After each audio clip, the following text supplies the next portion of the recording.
Assalamualaikum warahmatullahi wabarakatuh. Berjumpa lagi dengan saya Buntala Spero, kawan-kawan.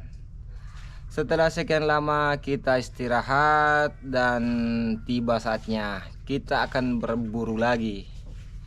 Ya, kondisi cuaca hari ini cukup mendung, tapi mudah-mudahan saja ada hasil. Semua peralatan sudah siap. Ada spur gun konvensional dan spur gun single roller. Ini baru-baru saya buat karena spur gun inverter roller saya itu sudah rusak. Nah, ini adalah spur gun inverter roller saya, teman-teman. Sisa body semua peralatannya itu sudah saya ambil. Dan yang single roller ini sepertinya tidak terlalu bagus karena dia agak berat. Jadi posisinya di dalam laut itu dia tenggelam sekali. Jadi sangat menguras tenaga. Tapi ya, kita gunakan saja yang ada. Oke teman-teman, seperti biasa semua peralatan yang saya butuhkan dalam berburu ikan harus terlebih dahulu kita angkut ke sampan. Di sini saya membawa 2 spur gun hanya untuk berjaga-jaga karena spur gun konvensional milik saya sudah tidak sehat. Tidak menuntut kemungkinan sewaktu-waktu bisa rusak. Dan tentunya saya selalu menggunakan perahu sampan dayung yang sangat kecil ini untuk sampai ke tempat berburu ikan. Walau sangat menguras tenaga, apalagi jika kondisi cuaca lagi berangin, tapi mau tidak mau ya harus mau, karena saya belum punya perahu dengan kekuatan mesin. Walau begitu, perjalanan haruslah tetap dinikmati prosesnya. Setelah menempuh jarak kurang lebih 1 mil mendayung, akhirnya kami tiba juga di tempat tujuan untuk berburu ikan. Dan jangan lupa selalu dibarengi dengan doa-doa supaya dalam perburuan kita tidak hanya mendapatkan hasil yang banyak, tetapi juga terhindar dari mara bahaya. Sebelum memulai mencari ikan target, terlebih dahulu saya menarik karet spur gun, dan ini cukup mudah dan simple. Berbeda dengan spur gun inverter roller, reloadnya cukup lama, tapi itu sebanding dengan kekuatannya, sebanding dengan power spur gunnya. Dan spur gun ini saya tambahkan lagi 1 karet supaya powernya bertambah, karena sebelumnya hanya menggunakan 2 karet saja. Di penyelaman pertama saya langsung turun ke dasar di kedalaman 6-7 meteran. Setelah sampai di dasar, saya langsung mencari posisi yang paling strategis untuk mulai menunggu ikan target datang mendekat, sambil memperhatikan di sekeliling. Tapi di sini saya langsung disambut oleh ikan kulit pasir yang semakin lama semakin banyak, teman-teman. Mereka datang mengelilingi saya. Ini adalah keistimewaan berburu ikan dengan cara spur fishing. Kita akan mendapatkan momen-momen memanjakan mata.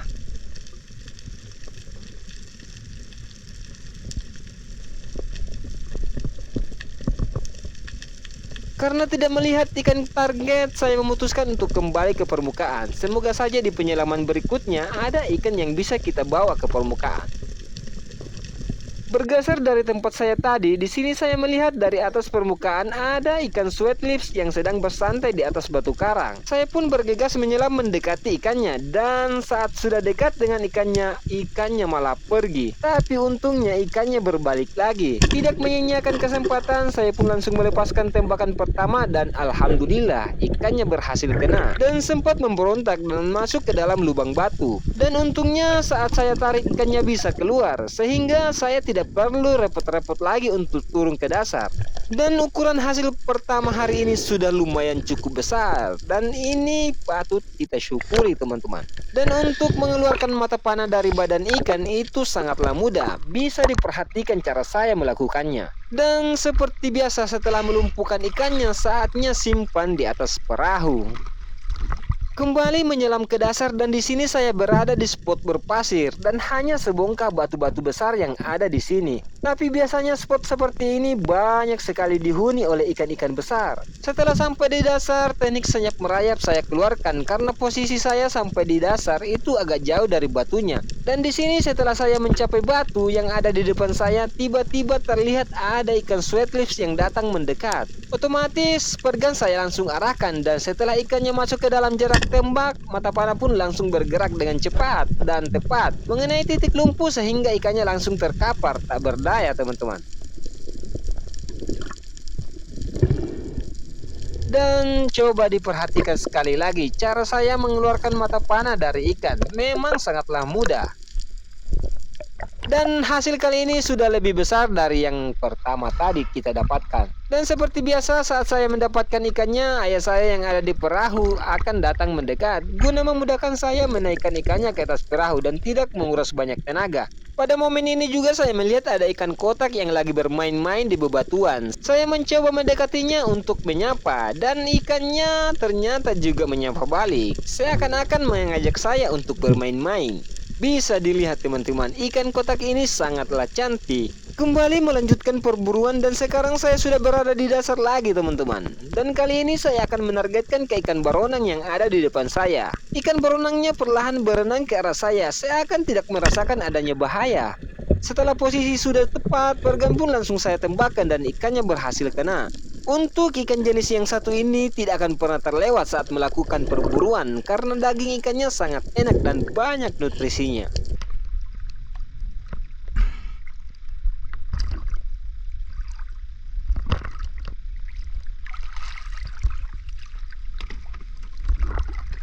Kembali melakukan teknik senyap merayap layaknya seorang penembak gitu, berkamuflase di bebatuan sambil melihat-lihat di sekeliling. Siapa tahu ada mangsa yang lewat yang bisa saya bawa ke permukaan. Terus bergerak ke arah depan sambil mencari posisi yang bagus, yaitu posisi di mana saya tidak terlihat oleh ikan. Setelah mencapai titik ada ikan target yang terlihat, tapi ikan yang datang mendekat adalah ikan yang ukurannya agak sedikit kecil. Tapi daripada zong, mending saya tembak, lumayan buat tambah-tambah berat timbangan.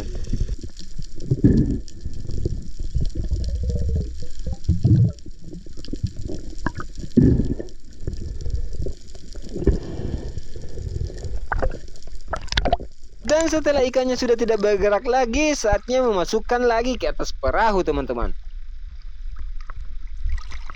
Dan di sini mata saya dimanjakan lagi oleh kawanan ikan-ikan kecil yang bermain di bebatuan yang ada di depan saya. Tuh makanya jika kita menangkap ikan menggunakan bom atau hal-hal yang merusak biota laut, maka kita tidak akan dapat melihat pemandangan seperti ini di bawah laut. Jadi saya harapkan stop illegal fishing dan stop pakai bom-bom ikan teman-teman. Mari kita pikirkan anak cucu kita ke depan.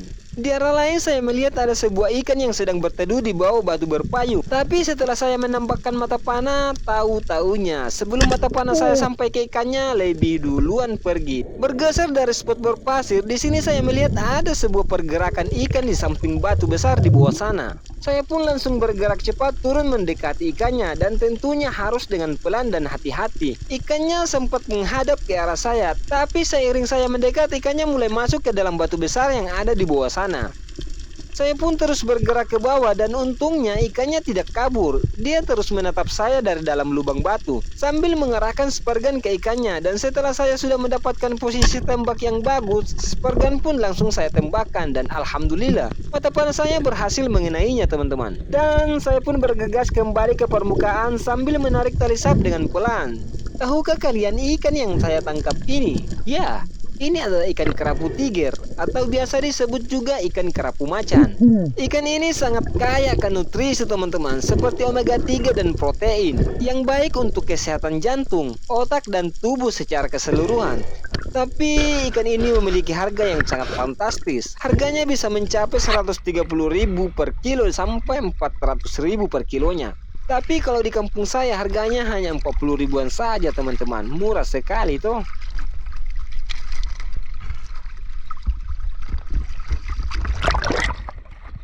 Setelah ikan kerapu tadi sudah aman di perahu, saya kembali menyelam untuk mencari target baru.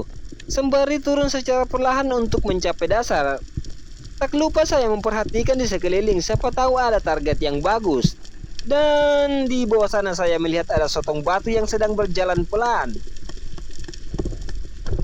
Di sini karet spergan saya semuanya terpasang, jadi saya mencoba untuk melepaskan satu supaya kecepatan dan akurasinya berkurang dan tidak menembus batu karang.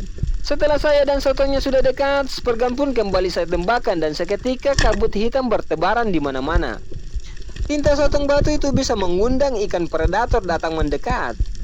Jadi tetap waspada dan jangan masuk ke dalam tinta sotong, tapi jika sudah di dalam segeralah keluar untuk mencari tempat yang terang. Untuk ukuran sotong ini sudah agak lumayan, ya lumayan kecil karena timbangannya hanya 1 kilogram, tapi tetap disyukuri teman-teman.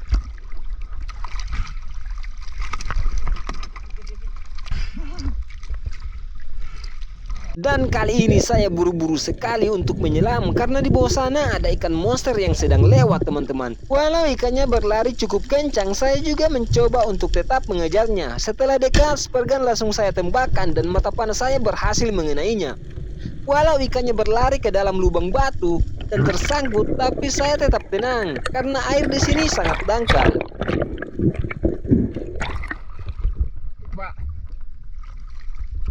Pada posisi seperti ini, kerjasama tim antara anak dan ayah sangat dibutuhkan.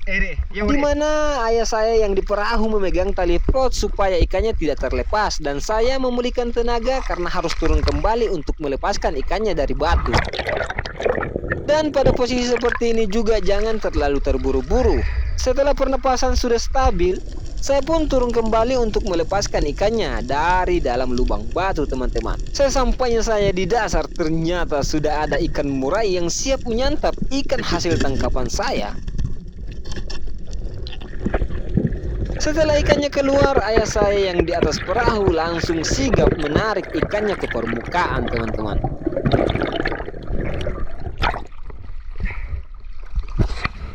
Dan alhamdulillah usaha yang panjang akhirnya membuahkan hasil. Ikannya berhasil kami selamatkan.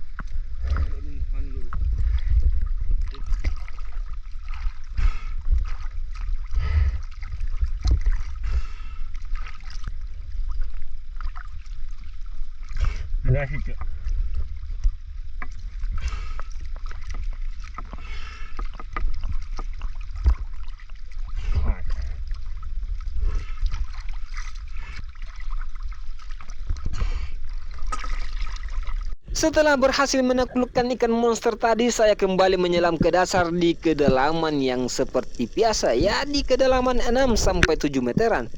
Setelah sampai di dasar, mulai lagi mencari ikan target teman-teman. Dan di kerumunan ikan kulit pasir, saya melihat ada ikan target yang datang mendekat. Sambil mengarahkan spurgun ke ikannya, dan setelah masuk ke dalam jarak tembak, mata panah saya kembali meluncur dengan cepat. Dan ikannya berhasil kena lagi. Langsung kembali ke permukaan sambil menarik ikannya ke permukaan. Dan ikan yang saya dapatkan kali ini adalah ikan grenjo fish atau ikan guntur. Ukurannya masih kecil, ya mungkin sekitar 2 kilogram. Ikan ini bisa tumbuh lebih besar lagi, bisa sampai puluhan kilo. Setelah ikannya dilumpuhkan, simpan lagi ke atas perahu teman-teman. Sekarang saya sudah berada di dasar lagi, dan di sini saya menunggu ikan baronang yang masuk ke dalam lubang batu. Setelah ikannya keluar, saya pun langsung menembaknya dan berhasil kena. Lumayan buat tambah-tambah ikan bakar.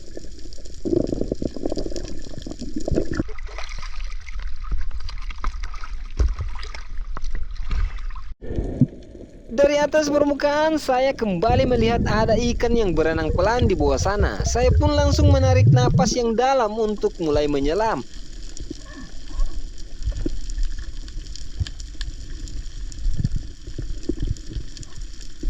Dan setelah saya sudah dekat dengan ikan target, mata panah saya meluncur dengan gesit lagi. Dan alhamdulillah kena lagi pas di titik lumpuh ikannya, sehingga tidak ada perlawanan sama sekali teman-teman. Ikan jenis ini biasa saya sebutkan ikan si bibir manis karena bibirnya yang sangat indah merona.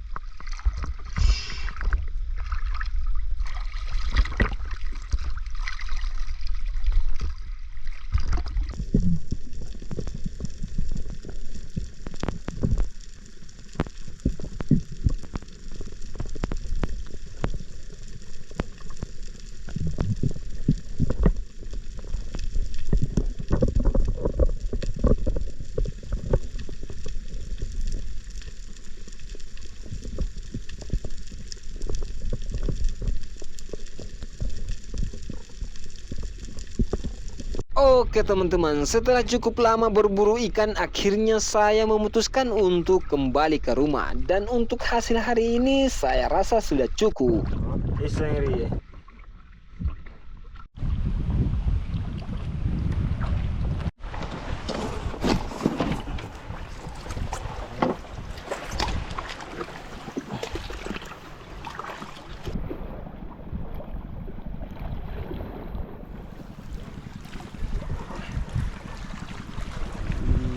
Mantap kawan.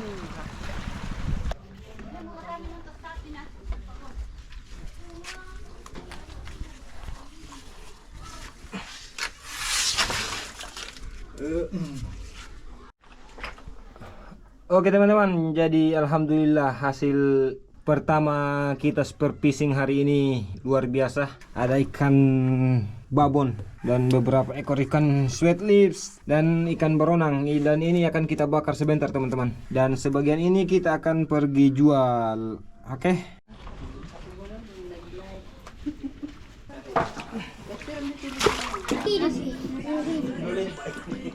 Kerapunya 2 kilo guys. 2 kilo. Mau tiger tuh. Halo guys. Mantap men. Ini limuang kering. Loringan lah itu. ATBB 5 kilo. Oke kawan-kawan, jadi ikan yang akan kita masak sudah diolah. Ikan baronang dan ikan drummer fish. Wah, enak sekali nih.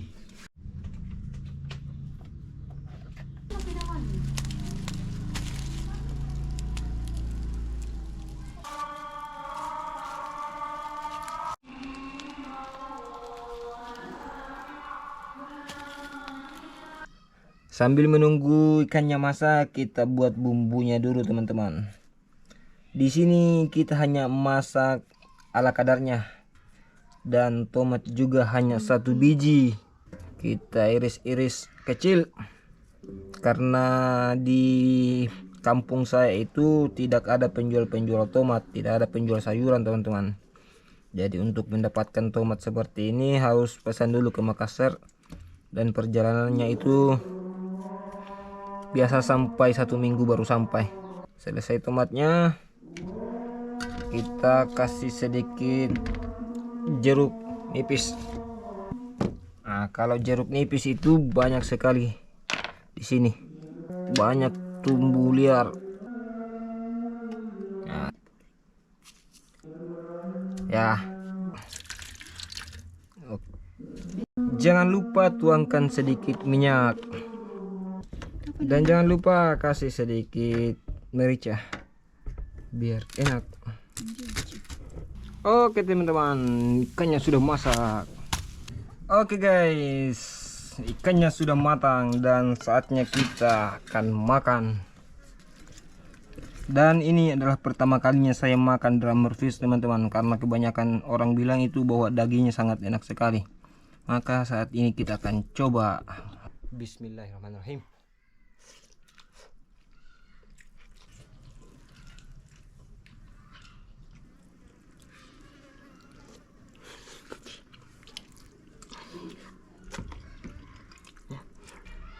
Oke teman-teman, terima kasih telah bersama saya dari awal video sampai akhir video.